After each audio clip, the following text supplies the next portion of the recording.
నమస్తే. మీరు చూస్తున్నది నిరీక్షణ న్యూస్. నేను మీ మ్యాజిక్ రాజా. రామగుండం పారిశ్రామిక ప్రాంతంలో రోడ్డు విస్తరణ పేరుతో కూల్చివేసిన సిరిశెట్టి మల్లేష్ షాపును అదే స్థలంలో తిరిగి నిర్మించి ఇవ్వాలని, షాపులు కోల్పోయిన బాధితులకు ఎమ్మెల్యే మకాన్ సింగ్ బాధ్యత తీసుకొని నష్టపరిహారం చెల్లించాలని రామగుండం మాజీ ఎమ్మెల్యే, జిల్లా బీఆర్ఎస్ పార్టీ అధ్యక్షులు కోరకంటి చందర్ డిమాండ్ చేశారు. గోదావరి ఖని ప్రధాన చౌరస్తాలో నిరసన దీక్ష చేపట్టిన సిరిశెట్టి మల్లేష్ దంపతులకు సోమవారం బీఆర్ఎస్ శ్రేణులతో కలిసి ఆయన సంఘీభావం తెలిపారు. ఈ సందర్భంగా చందర్ నాయకులు కౌశిక్ హరి, గోపాయిల యాదవ్తో కలిసి మాట్లాడుతూ అభివృద్ధి పేరిట ప్రత్యామ్నాయం చూపకుండా దుకాణాలు కూల్చడం అన్యాయమని, కమిషన్ల కోసమే కూల్చివేతలు జరుగుతున్నాయని ఆరోపించారు. గాంధీనగర్, లక్ష్మీనగర్, ఓల్డ్ అశోక్ టాకీస్, స్థానిక చౌరస్తా, ఎన్టీపీసీలో కూల్చిన దుకాణాలకు నష్టపరిహారం చెల్లించి తిరిగి నిర్మాణం చేయాలని డిమాండ్ చేశారు. రోడ్డున పడ్డ లలిత కుటుంబానికి బీఆర్ఎస్ పార్టీ అండగా ఉంటుందన్నారు. అనంతరం చౌరస్తాలో ధర్నా చేపట్టగా పోలీసులు విరమించుకోవాలని కోరడంతో వాగ్వివాదం చోటు చేసుకుంది. వన్ టౌన్ సీఐ ఇంద్రసేనారెడ్డి ఆధ్వర్యంలో పోలీసులు కోరకంటి చందర్ను పోలీస్ స్టేషన్కు తరలించారు. ఇంకా ఈ కార్యక్రమంలో నాయకులు కౌశిక్ లత, పాముకుట్ల భాస్కర్, కుమ్మరి శ్రీనివాస్, కల్వచర్ల కృష్ణవేణి, జనగామ కవితా సరోజిని, బాది అంజలి, బొడ్డుపల్లి శ్రీనివాస్, బుర్రి వెంకటేష్, నారాయణదాసు మారుతి, పిల్లి రమేష్, మెతుకు దేవరాజ్, దొమ్మేటి వాసు, జక్కుల తిరుపతి, నీరటి శ్రీనివాస్, కోడి రామకృష్ణ, చింటూ, కిరంజీ, యాసర్ల తిమోతి, కొర్రి ఓదెలు, గుంపుల లక్ష్మి, గుర్రం పద్మ తదితరులు పాల్గొన్నారు. కట్టడాల కార్యక్రమానికి శ్రీకారం చుట్టిండ్రు ఇక్కడ ఎమ్మెల్యే రాజ్ ఠాకూర్ మక్కన్ సింగ్. దీంట్లో అనేక కుటుంబాలు, పేద కుటుంబాలు, వాళ్ళ జీవితాలు ఛిద్రమైపోతా ఉన్నాయి. ఇలా రోడ్డు మీద పడతా ఉన్నారు. ఆకుల మల్లేష్ ఇక్కడ చిన్న వ్యాపారం చేసుకొని ఇక్కడ ఒక చౌరస్తాలో ప్రభుత్వ అనుమతితోని వైఎస్ఆర్ పట్టాతోని ఇక్కడ షెడ్డు అప్పు చేసి బిడ్డ పెళ్లికి ఉన్నటువంటి డబ్బులను ఇలా ఇల్లు ఆ యొక్క షాప్ను కట్టుకోవడానికి 20 లక్షల రూపాయలు చేస్తే ఇలా తెలియకుండా కనీసం ఆ యజమాని గుండె వలిగిపోయేటట్టు ఆ యొక్క కట్టడాన్ని కూల్చివేస్తే ఇలా వాళ్ళు రోడ్డు మీద ఇలా నిరాహార దీక్ష చేస్తున్నటువంటి యొక్క పరిస్థితి. ఈ పరిస్థితులలో గోదావరికల్లో ఉన్నటువంటి సమాజం అంతా కూడా ఇలా ఒక్కతాటిపైకి వచ్చింది. ఈ యొక్క కుటుంబాన్ని ఆదుకోవాలనేటువంటి నిర్ణయానికి వచ్చింది. బీఆర్ఎస్ పార్టీ సంపూర్ణంగా ఈ యొక్క మల్లేష్ కుటుంబానికి అండగా ఉంటుంది. ఈ యొక్క దుర్మార్గమైనటువంటి, ఈ యొక్క నియంతపూరితమైనటువంటి పాలనను సభ్య సమాజం అంతా కూడా ముక్త కంఠంతో ఖండించాల్సినటువంటి అవసరం ఉన్నది. మేము బీఆర్ఎస్ పార్టీ తరఫున డిమాండ్ చేస్తా ఉన్నాం. ఆ కట్టడాన్ని ఈ ప్రభుత్వం అధికారులు కానీ, ఈ యొక్క ఎమ్మెల్యే కానీ కట్టి ఎట్టి పరిస్థితిలో దాన్ని నిర్మాణం చేసి వాళ్ళే ఇవ్వాలి. లేకపోతే తప్పకుండా ఈ యొక్క ఎమ్మెల్యే క్యాంపు కార్యాలయంలో కుటుంబాలకు వచ్చి ఉండేటువంటి పరిస్థితికి తయారైతుంది. కాబట్టి ఈ యొక్క నిర్ణయం తీసుకోకపోతే తీవ్రమైనటువంటి పరిణామాలు ఉంటాయి. ఈ యొక్క పాలన చేస్తున్నటువంటి మక్కన్ సింగ్ రాజ్ ఠాకూర్ అని ఈ సందర్భంగా మేము హెచ్చరిక ఇస్తాం. గత 2 ఏళ్ల నుంచి ఇది ఒక నిత్య కృత్యం అయిపోయింది కూలగొట్టుడు అనేది. అక్కడ ట్రంప్ గానికోమో వివిధ దేశాల మీద ఆంక్షలు విధించుడు ఏ విధంగా ఇష్టమో, ఇక్కడ ఉన్నటువంటి ఎమ్మెల్యే ఒక పిచ్చి ఎమ్మెల్యే, ఆయనకు ఇల్లు కూలగొడితే సంబరం ఆయనకు. అట్లాంటి ఎమ్మెల్యేని ఎన్నుకున్న మనం అందరం దౌర్భాగ్యులం. ఇవాళ ఒక 2000 కుటుంబాలు ఇప్పటికీ ఇట్లా వీధిన బారిన పడ్డాయి. ఇవాళ ఏదైతే ఆకుల మల్లన్న, అదేవిధంగా లలిత, వీళ్ళు ఈ కుటుంబం వాళ్ళకు ఉన్నటువంటి పట్టా ఉన్నది, రిజిస్ట్రేషన్ ఉన్నది, ఆరు మున్సిపల్ ద్వారా అనుమతులు ఉన్నాయి. అయినా కానీ దౌర్జన్యంగా పగలోమో ప్రభుత్వం కూలగొడుతుంది, రాత్రేమో కాంగ్రెస్ గుండాలు కూలగొట్టిరు. ఇదేమన్నా రాజ్యమా? ఇదేమన్నా మనం ఊర్లో ఉంటానమ్మా, అడవిలో ఉంటానమ్మా, ఎక్కడ ఉంటానం? ఇది ప్రజాస్వామ్యమా, ప్రజాస్వామ్య దేశమా కాదా? కాంగ్రెస్ మార్క్ పాలననా? ఇది మేము పూర్తిగా ఖండిస్తూ ఉన్నాం. ఖచ్చితంగా కుటుంబానికి బీఆర్ఎస్ పార్టీ అండదండలు ఉంటాయి. ప్రభుత్వం ద్వారా వాళ్ళకి నష్టపరిహారం ఇప్పించే ప్రయత్నం చేస్తాం. అదేవిధంగా పార్టీ తరఫున కూడా గౌరవ పెద్దలు కేటీఆర్ తోటి మాట్లాడి మేమందరం కూడా మనిషిని తీసుకొని నా కుటుంబాన్ని నిలబెట్టే పని చేస్తాం. ఇవాళ ఏదైతే ఆమె సిరిశెట్టి లలిత చేస్తున్నటువంటి పోరాటం ఆమె ఒక్క కుటుంబం కోసం కాదు, మేమందరం కూడా ఒక్క కుటుంబం కోసం కాదు. ఇవాళ ఒక 2000 మంది ఏదైతే బాధితులు ఉన్నారో వాళ్ళందరికీ ప్రతినిధిగా ఆమె ఇవాళ పోరాటం చేస్తూ ఉన్నది. ఆమెకు బాసటగా మేమందరం అన్ని పార్టీల వాళ్ళు కూడా ఇప్పటికే ఇవాళ గోదావరి కనిలో మార్పు అనేది కనబడతా ఉంది నిన్నటి నుంచి. తప్పకుండా ఈ గోదావరి కనిలో ఉన్న ప్రతి ఒక్కరు కూడా దయచేసి ఈ కుటుంబాన్నే కాదు ఈ కూలగొట్టే సంప్రదాయాన్ని కూడా మనము బంద్ అయ్యే వరకు కూడా మన పోరాటం ఉండాలని చెప్పేసి మీ మనసులల్లా ఏదైతే మనం దేవునికి మొక్కుతామో అట్లాంటిది ఇవాళ ఈ కుటుంబాలను చిన్న భిన్నం చేస్తూ ఉంటే ఇట్లా బతుకుతారు. 30 ఏళ్ళు కష్టపడి ఒక స్థాయికి వచ్చినటువంటి కుటుంబాలను నేలమట్టం చేస్తున్నారు. ఇవాళ వ్యాపారాలు పోతున్నాయి. ఒక్కొక్క వ్యాపారస్తుడు ఆ చిన్న చిన్న షాపులన్నీ కూడా గిరిగిరి వడ్డీలు తెచ్చుకుంటాడు. లేకపోతే వాళ్ళ ఫ్యామిలీలు పోయి ఇంట్లో ఏదో గ్రూపులలో లోన్లు తీసుకొని వచ్చి వ్యాపారం నడుపుతూ ఉంటారు. ఇట్లా ఒక కార్మికునికి ఒక్క గంట లేటు జీతం పడితేనే మా దగ్గర లొల్లులు అవుతాయి. 10 రోజులు జీతాలు లేటు పడితేనే లొల్లు అవుతుంది. అటువంటిది ఇట్లా ఏడాది వాళ్ళ కుటుంబాలు రోడ్ల పడితే అట్లా ఏ విధంగా ఉంటుంది? ఇవాళ ఒక కాశ్మీర్లోనో ఇంకో ప్రాంతంలోనో వాళ్ళ కుటుంబాల వాళ్ళ ఇల్లు కూల్చేస్తే వాళ్ళు టెర్రరిస్టులుగా మారుతూ ఉన్నారు. మరి వాళ్ళకి ఇన్ని వేల కుటుంబాలు కూలగొడతా ఉంటే వాళ్ళ పిల్లల మనసుల మీద ఈ మన సమాజం మీద వాళ్ళ ఏ విధంగా వస్తుంది? సమాజం మీద చెడు ప్రభావం, చెడు ఉద్దేశం వాళ్ళ చిన్న చిన్న మనసులలో నాటుకోదా? దీన్ని ఆపాల్సిన బాధ్యత ఇక్కడ ఉన్నటువంటి అధికారులది కాదా? ఇక్కడ కలెక్టర్ ఏం చేస్తుండే? ఐఏఎస్ ఆమె ఏది ఇక్కడ కమిషనర్గా వెలగబెడుతుంది. ఆమెకేం అనిపించదా? వాళ్ళకి పిల్లలు లేరా? కలెక్టర్కు లేరా? ఎమ్మెల్యేకు లేరా పిల్లలు? ఇలా పిల్లలు రోడ్డు మీద పడతా ఉంటాయి. నువ్వు 3 సార్లు ఓడిపోతే నువ్వు ఈ పిల్లలందరూ ఏడ్చిర్రు. మరి వాళ్ళ వీళ్ళ కుటుంబమే పోతా ఉంటే 30 ఏళ్ళ జీవితం పోతా ఉంటే వాళ్ళ పిల్లల పరిస్థితి ఏందో ఒకసారి ఆలోచించు మక్కాన్ సింగ్. వాళ్ళ కుటుంబ సభ్యులు కూడా దీని మీద ఆలోచించాలని నేను అప్పీల్ చేస్తా ఉన్నా. వాళ్ళ కాంగ్రెస్ నాయకులకు కూడా నేను అప్పీల్ చేస్తా ఉన్నా. స్థానిక నాయకులకు మీ రాజకీయ భవిష్యత్తు అంధకారంలో ఉన్నది. మీ పక్కపుండి కుటుంబం కూలిపోతూ ఉంటే మీరు ఎందుకు నిస్తేజంగా ఉంటారు? ఆయన మిమ్మల్ని ఎగదోసి మా మీదకి మాట్లాడిస్తూ ఉంటాడు. దాని ద్వారా మీ రాజకీయ భవిష్యత్తు అంధకారంలో పోతా ఉంది. నీ పక్కింటోడు ఆపదలో ఉంటే నువ్వు ఇన్నేళ్ల రాజకీయం నువ్వు ప్రజల కోసం పనిచేసినావు. నీవి ఇవాళ ఎందుకు ఈ విధంగా మీరు తిరుగుబాటు? మీ పార్టీలనే రావాలి మొదలైది. మీరే ఖండించాల్సిన అవసరం ఉన్నది. మనసులలో మీరు ఖండిస్తారు. మీ మనసు చెప్తా ఉంది, మీ కుటుంబాలు కూడా చెప్తా ఉన్నాయి.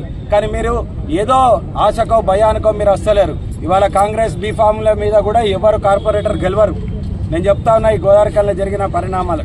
దయచేసి మీరు కూడా బయటికి రండి, మీరు కూడా మాట్లాడండి.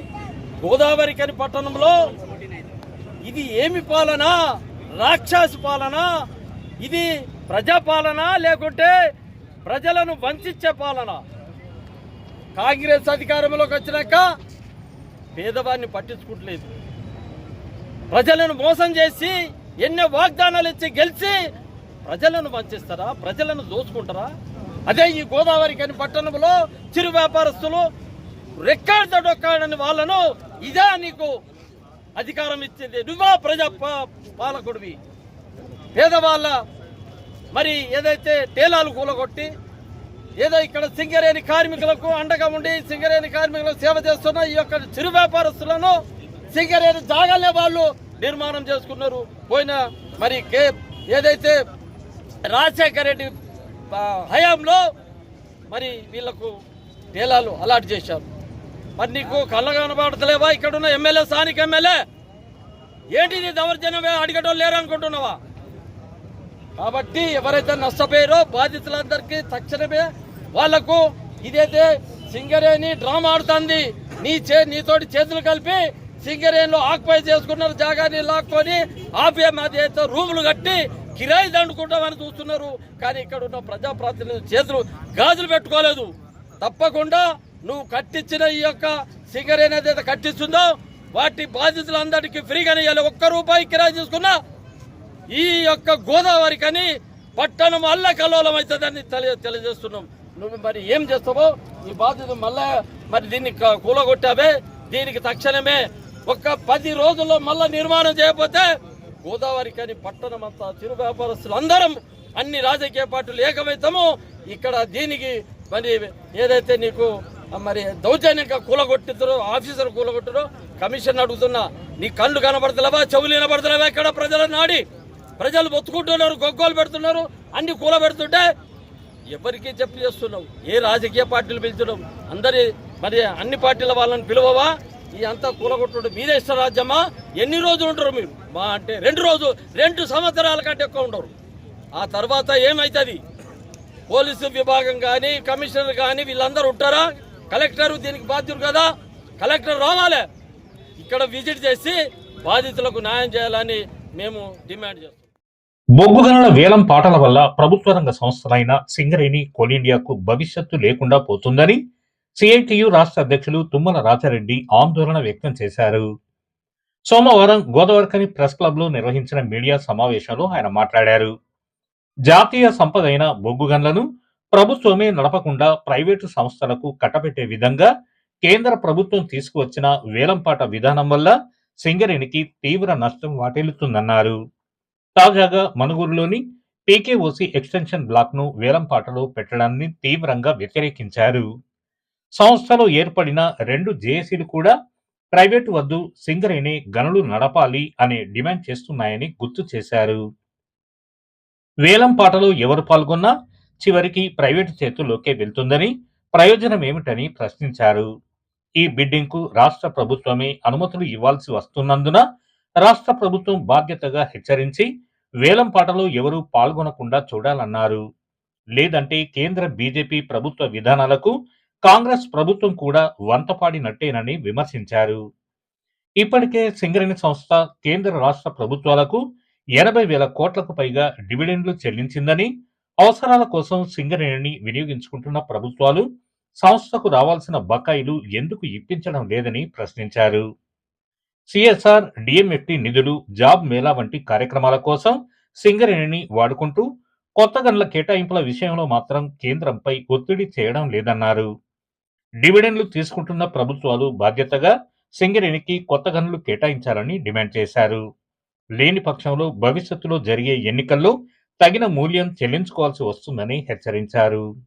ఇంకా ఈ సమావేశంలో సిఐటియు అర్జీవన్ అధ్యక్ష కార్యదర్శులు ఆరేపల్లి రాజమౌళి, మెండ శ్రీనివాస్, ఉపాధ్యక్షుడు ఆసరి మహేష్, ఎస్కే గౌస్, వంగల శివరాం రెడ్డి, కొమ్ము రమేష్, ఇండ్ల రమేష్, ప్రభాకర్ తదితరులు పాల్గొన్నారు. సింగరేణిల ప్రైవేటీకరణ మీద 2-3 జేఏసీలు ఏర్పడుతున్నాయి. అందరి లక్ష్యం ఒకటే అయినప్పటికీ సింగరేణులకు సంబంధించిన బొగ్గుబాయిలన్నీ సింగరేణి నడపాలనే లక్ష్యం అన్ని జేఏసీలు ఒకటే. కానీ అందులో 2 ఎజెండాలు కొనసాగుతున్నాయి. ఒక జేఏసీ ఏమో అసలు సింగరేణి ఎన్నికలలో ఫామ్ చేసి టెండర్లనే పాల్గొనొద్దు అనేది ఒక జేఏసీ లక్ష్యం. రెండో జేఏసీ ఏమో టెండర్లో సింగరేణి పాల్గొనకపోతే నష్టం జరుగుతుంది కాబట్టి పాల్గొనాలని కంపల్సరీ గతంలో నష్టం జరిగిందనేది ఒక జేఏసీ వాళ్ళ నష్టం.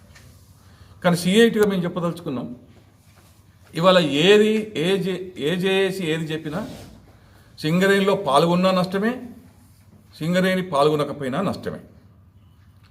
కారణం సింగరేణి ఎన్నికల పోటీలో పాల్గొనకపోతే ప్రైవేట్ వానికి ఇమ్మని అర్థం. సింగరేణి పాల్గొనడం వల్ల ప్రైవేట్ వాళ్ళు ఎవరేస్తే వాళ్ళకి గతంలో 2 ఇచ్చారు, ఇప్పుడు కూడా ఇస్తారు. కాబట్టి అది నష్టమే. పాల్గొంటే సింగరేణికి రాకపోతే ప్రైవేట్ వారికి ఇస్తే మన ప్రైవేటీకరణ అనుమతించినట్టే అన్ని కార్మిక సంఘాలు. అవును, మరి పోటీలో పాల్గొన్నారు కదా, కాబట్టి మేము పోటీలో పాల్గొని తీసుకున్నాం, సింగరేణి రాలేదు కాబట్టి మేము నడుపుకుంటాం, మాకు మీరు పర్మిషన్ ఇచ్చింది మీరే కదా అనే మీనింగ్ వస్తుంది.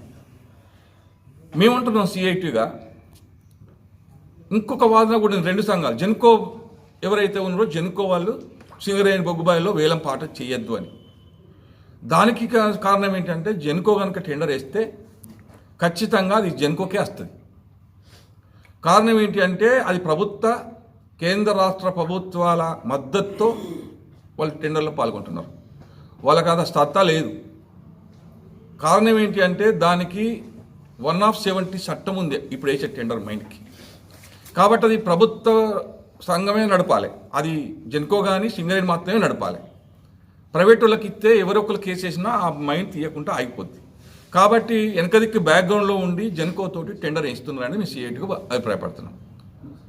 అయితే ఇలా ఎవరికి మైండ్ వచ్చినా నష్టం వచ్చింది సింగరేణికే, సింగరేణి కార్మికులకు ఉద్యోగాలు రావు. ఈ మూడు ఏది ఫాలో అయినా జెన్కోకి ఇచ్చినా ప్రైవేట్ వానికే ఇస్తాడు. గతంలో తాడిచెర్ల బొగ్గుబాయిని కేసీఆర్ హయాంలో దాన్ని జెన్కో వాళ్ళు తీసుకున్నారు, ప్రైవేట్ వ్యక్తులు నడుపుతున్నారు. సింగరేణి తీసుకున్నా కూడా ఇవాళ సింగరేణి అలాట్మెంట్ టెండర్లు లేకుండా అలాట్మెంట్ మైన్లన్నీ కూడా సింగరేణి ప్రైవేటీకరణకే ఇచ్చేస్తాను.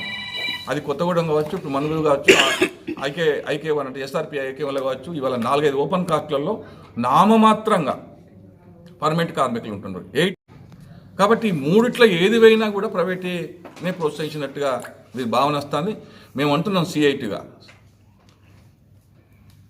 ఇవాళ కేంద్ర రాష్ట్ర ప్రభుత్వాలకి దాదాపు ఈ 15 సంవత్సరాల్లో 80,000 కోట్ల రూపాయలు సింగరేణి కంపెనీ రకరకాల కారణాల చేత అంటే డివిడెండ్ల రూపంలో కట్టింది, ట్యాక్స్ రూపంలో కట్టింది. 80,000 కోట్లు ఇంకా పెరుగుతూనే పోతుంది. ఇలా రాష్ట్ర ప్రభుత్వ అవసరాల కోసం సింగరేణిని విరివిరిగా వాడుకుంటాను. కేసీఆర్ ప్రభుత్వం 27,000 కోట్ల డబ్బులు వాడుకుంటే ఇలా రేవంత్ రెడ్డి వచ్చినాక దాన్ని ఇంకో 22,000 కోట్లు కలిపి దాదాపు 48-49,000 కోట్లకు ఇలా సింగరేణికి రావాల్సిన బకాయిలు రాష్ట్ర ప్రభుత్వం దగ్గర ఉన్నాయి. మౌలిక సదుపాయాలన్నీ కూడా 6 జిల్లాలతో కాకుండా తెలంగాణ రాష్ట్రం అంతా కూడా సింగరేణి డబ్బులే వాడుకుంటున్నారు. ఆఖరికి ముఖ్యమంత్రి మీటింగ్లతో సహా ఎక్కడ స్కూళ్లకు ఈ రాష్ట్రంలో ఏ అవసరం పడ్డా సింగరేణి డబ్బులకే ఇస్తున్నారు. మరి సింగరేణిని ఇంత వాడుకున్న ఈ ప్రభుత్వాలు సింగరేణిలో ఉన్న తెలంగాణ ఉన్న సింగరేణి బొగ్గుబాయిలను సింగరేణికే ఇవ్వకుండా ప్రైవేటు టెండర్లో పాల్గొనడం అని చెప్పడం ఎందుకు అని మా ప్రశ్న, సిఐటి ప్రశ్న. రెండోది, ఇవాళ కేంద్ర ప్రభుత్వం సరే చట్టం చేసింది పార్లమెంట్లో, దాని లోబడి మనం ఏం చేయలేము అని అంటున్నారు.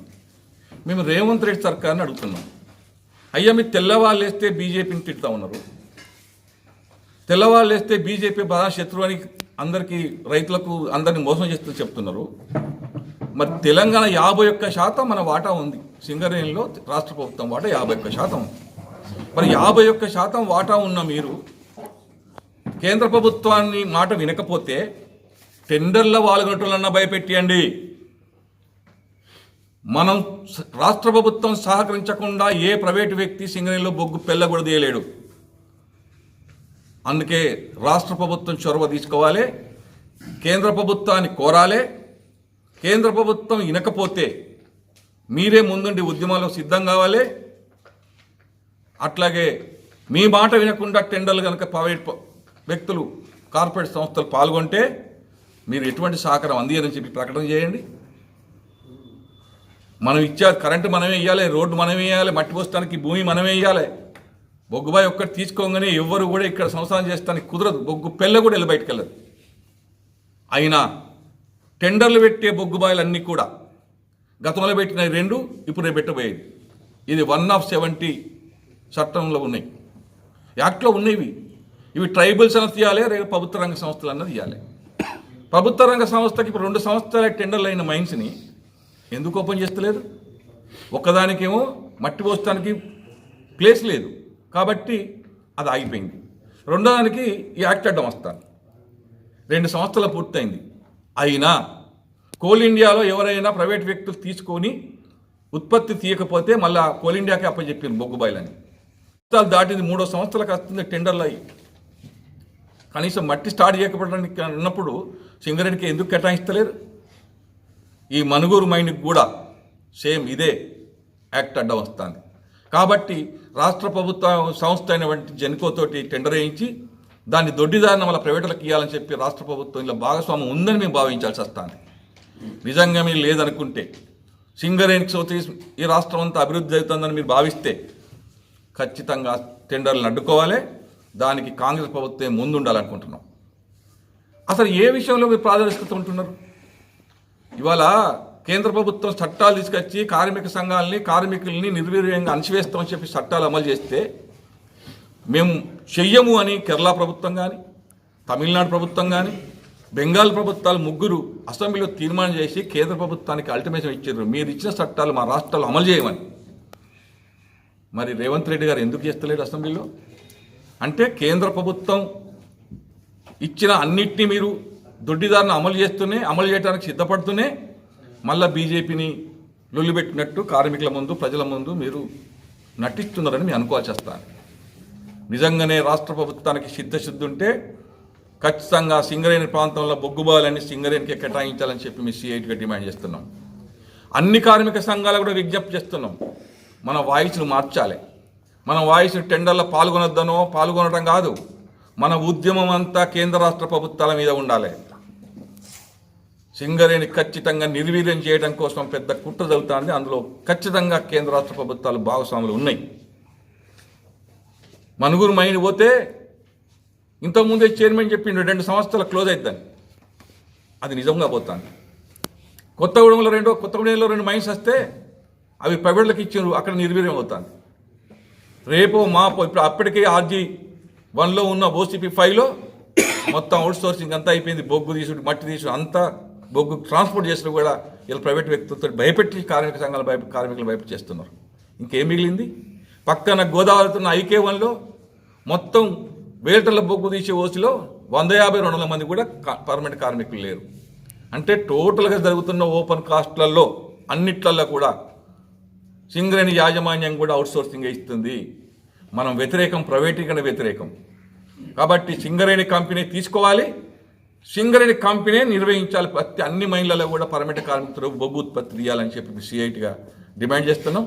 అందుకే మన ఉద్యమం అన్ని కార్మిక సంఘాల లక్ష్యం ఒకటే అయినప్పుడు మనం అందరం ఒకటిగానే కూర్చొని తీర్మానం చేసి మన ఉద్యమాన్ని సింగరేణి కంపెనీకి టెండర్లు వచ్చేటట్టు చేసి ఆ వచ్చిన మైన్స్ అన్నిటి కూడా సింగరేణితో నడిపించడం కోసం మనం ఉద్యమం ఉండాలని చెప్పి దీంట్లో పెద్ద మొత్తం రాబోయే కాలంలో మనం ఒక కార్యాచరణ తీసుకొని సమ్మెలకు సిద్ధపడి కార్మికులందరినీ ఐక్యం చేసి ఒక స్టీల్ ప్లాంట్ లాగా మనం పక్కనున్న రాష్ట్రంలో స్టీల్ ప్లాంట్ రాజకీయ పార్టీలు, ట్రేడ్ యూనియన్లు, కార్మికులు, మొత్తం అన్ని కార్మిక సంఘాలు మొత్తం ఒకటైనవి. మొత్తం ఊర్లకు ప్రజలు, రైతులు కూడా ఒకటైనరు. స్టీల్ పరిశ్రమ ప్రభుత్వ రంగ సంస్థగా ఉండాలని కొట్లాడుతున్నాం. వాళ్ళు ఒక రకంగా ఒక అడుగు ముందుకేసిండ్రు, కొంచెం సాధించుకున్నారు. ఇప్పుడు కేంద్ర ప్రభుత్వం తల ఒగ్గింది, అక్కడ పెట్టుబడులు వస్తున్నాయి. అందుకే మన ఉద్యమం కూడా సింగరేణిలో తెలంగాణలో అంతర్భాగం. సింగరేణి లేకుండా రాష్ట్ర ప్రభుత్వాన్ని చూడలేము మనం. అసలు పురోగతి ఎక్కడుంది? తెలంగాణలో కనుక ఈ సింగరేణి కంపెనీ లేకపోతే ఇవాళ ఇన్ని జిల్లాలు చేయడానికి చూస్తున్నారు. ఇది ఒక ప్రభుత్వాల కుట్రగా భావించి కార్మిక సంఘాలు ఒకటై మనం అన్ని రక్షించుకోవాలని చెప్పి మేము మీ ద్వారా ప్రజలకు, కార్మిక సంఘాలకు విజ్ఞప్తి చేస్తాం. సంఘం ఎన్నికలు జరిగిన తర్వాత అటు గుర్తింపుగా ఉన్న AITC కానీ, ఇటు ప్రాతినిధ్య సంఘంగా ఉన్న INTC కానీ ఏ ఒక్క కార్మికుల సమస్యలు పరిష్కారం కాలేదు. ఇప్పటికే వీరి కాలంలో అనేక సర్క్యులర్లు కంపెనీ తీసుకొచ్చింది. అది నెలకు 20 మాస్టర్లు కానీ అట్లా మాస్టర్ల పేరుతోటి కార్మికులను తొలగించే ప్రయత్నం చేస్తే కార్మికులే రివర్స్ అయితే దాన్ని తాత్కాలికంగా పెండింగ్లో పెట్టేది కానీ దాన్ని పూర్తిగా రద్దు చేయలేదు. అలాగే మొన్న జరిగిన స్ట్రక్చర్ సమావేశాలలో మేము తీసుకున్న సొంతింటి కళ పోరాటానికి సంబంధించిన అంశాన్ని కూడా దానిలో చర్చరు. కమిటీ వేసినవన్నారు కానీ ఆ కమిటీని కూడా ఇంతవరకు బయటికి తీసుకురాని పరిస్థితి ఉంది. అలాగే సింగరేణికి సంబంధించిన ఈ రామగుండం ఏరియాలో, ముఖ్యంగా RG1లో అనేక విషయాలలో ప్రభుత్వానికి సంబంధించిన ప్రోగ్రాములలో సింగరేణిని పూర్తిగా వాడుకుంటున్న పరిస్థితి ఉంది. కార్మికుల సమస్యలను కూడా స్థానిక ప్రజాప్రతినిధులు కూడా పట్టించుకొని పరిస్థితులు కనిపిస్తూ ఉన్నాయి. ఇప్పుడు కోటర్ల కూల్చివేత కాంచి మొదలుకుంటే అనేక రకాలుగా ప్రభుత్వం సింగరేణి RG1 మేనేజ్మెంట్ను వాడుకుంటూ ఉంది. అనేక రకాలుగా ఇబ్బందులకు గురి చేస్తూ ఉన్నది. ఇప్పుడు రేపు 23 సింగరేణి ఆవిర్భావ దినోత్సవాల వేడుకలు, ఆ వేడుకలకు కూడా డబ్బులు లేని పరిస్థితి సింగరేణిలో ఉంది. అత్యతి స్వల్పంగా బడ్జెట్ విడుదల చేశారు. అది జియో ఆఫీసులకే పరిమితమై ఇచ్చేస్తూ ఉన్నారు. అంటే ఒక రకంగా సింగరేణి సొమ్మును పూర్తి స్థాయిలో వాడుకుంటూ కార్మికుల సమస్యలను పట్టించుకోకుండా అటు గుర్తింపు సంఘం కానీ, ప్రాతినిధ్య సంఘం కానీ వివరిస్తున్న తీరు ఉంది. దీనంతా కూడా కార్మికులు గమనిస్తూ ఉన్నారు. ఇప్పటికైనా మేము ఒకటే చెప్తా ఉన్నాం, మీరు స్ట్రక్చర్ సమావేశాలలో తీసుకున్న నిర్ణయాలు రూపకల్పన జరగాలి. అసలు ఎక్కడ కూడా సమావేశాలు పెట్టినని పేరుకే చెప్తా ఉన్నారు తప్ప దాని రూపకల్పన అనేది ఎక్కడ జరుగుతలేదు, దాని ఇంప్లిమెంటేషన్ కూడా ఎక్కడ జరుగుతలేదు. దీన్ని కూడా మేనేజ్మెంట్కు అనుకూలంగా వివరిస్తూనే INTC కానీ, AITC కానీ వివరిస్తూనే నిర్వహిస్తున్న పరిస్థితి ఉంది. అలాగే డిప్యుటేషన్లకు సంబంధించిన దందా పూర్తి స్థాయిలో కొనసాగుతూ ఉంది. ఇది గుర్తింపు సంఘం అటు రాజకీయ నాయకుల కన్సల్టలో జరుగుతూ ఉన్నది. మేము పోయి సర్వీస్లో ఉద్యోగాలకు సంబంధించిన జాబుల విషయంలో నోటిఫికేషన్ ఇవ్వండి అని చెప్పంటే మహిళా కార్మికులు ఎక్కువ అయ్యారు కాబట్టి మేము నోటిఫికేషన్ ఇవ్వలేము, సర్వీస్లో ఎక్కువ మంది ఉన్నారు మహిళా కార్మికులు అని చెప్తా ఉన్నారు. మరి డిప్యుటేషన్ ఎట్లా కొడతా ఉన్నారు? ఇది కూడా ఐడి స్టడీ కదా. ఈ ఐడి స్టడీ ప్రకారం ఇప్పుడు డిప్యుటేషన్ దాదాపుగా 200 నుంచి 300 మంది దాకా డిప్యుటేషన్లు ఉన్నారు. వాళ్ళందరినీ కూడా రెగ్యులరైజ్ చేసేసి సర్వీస్లో జాబ్ ఇస్తే వాళ్ళు కూడా హ్యాపీగా పని చేసుకుంటారు కదా. ఇప్పటికే అనేక ఖాళీ పోస్టులు క్లర్క్లకు సంబంధించిన కానీ వివిధ డిజిగ్నేషన్ సంబంధించిన కానీ అటు ఏరియా హాస్పిటల్లో, ఇటు జియో ఆఫీసులో, అటు ఓసీ5లో, అటు వర్క్షాప్లో మొత్తం మంది అనేక సంవత్సరాలుగా ఆ డిప్యుటేషన్ల మీద చేస్తున్న పరిస్థితి ఉంది. దాన్ని కూడా రిక్రూట్మెంట్ చేసి పూర్తి స్థాయిలో ఇంప్లిమెంటేషన్ చేయాలని చెప్పి ఖాళీ పోస్టులన్నింటిని కూడా పెద్ద ఎత్తున ఖాళీలు ఉన్నాయి, ఆ ఖాళీలన్నింటిని కూడా భర్తీ చేయాలని చెప్పి సింగరేణి కాలేజ్ ఎంప్లాయీస్ యూనియన్గా మేము కోరుతా ఉన్నాం. ఇప్పటికే ఏదైతే స్ట్రక్చర్ సమావేశాలలో సొంత ఇంటికి సంబంధించిన అంశం మీద కమిటీ వేస్తామన్నారు, దాన్ని ఇప్పటికి కూడా బయటికి రాలేదు. తక్షణమే దాన్ని కమిటీ వేసి ఈ సమస్యలు, కార్మికుల సమస్యలతో పాటు సొంత ఇంటికి అలా నెరవేర్చే విధంగా చర్యలు తీసుకోవాలని చెప్పి సింగరేణి కాలేజ్ ఎంప్లాయీస్ యూనియన్గా డిమాండ్ చేస్తాం. గోదావరి ఖని అడ్డగుంటపల్లిలోని కృష్ణవేణి పాఠశాలలో సోమవారం గణిత దినోత్సవం వేడుకలు ఘనంగా నిర్వహించారు. కార్యక్రమానికి ముఖ్య అతిథిగా హాజరైన పాఠశాల డైరెక్టర్ మంజులా శ్రీనివాసరెడ్డి, భారతీయ గణిత మేధావి శ్రీనివాస రామానుజన్ చిత్రపటానికి పూలమాల వేసి కేక్ కట్ చేసి కార్యక్రమాన్ని ప్రారంభించారు. అనంతరం విద్యార్థులు ప్రదర్శించిన గణిత ప్రయోగాలను వీక్షించారు. ఈ సందర్భంగా ఆమె మాట్లాడుతూ నిత్య జీవితంలో గణితం యొక్క ప్రాముఖ్యతను వివరించారు. ఉత్తమ ప్రతిభ కనబర్చిన విద్యార్థులకు బహుమతులు అందజేశారు. ఇంకా ఈ కార్యక్రమంలో ప్రధానోపాధ్యాయులు, ఉపాధ్యాయులు, విద్యార్థులు పాల్గొన్నారు.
మన నిరీక్షణ న్యూస్ను వాచ్ చేయండి, లైక్ చేయండి, సబ్స్క్రైబ్ చేయండి, మీ మిత్రులకు షేర్ చేయండి.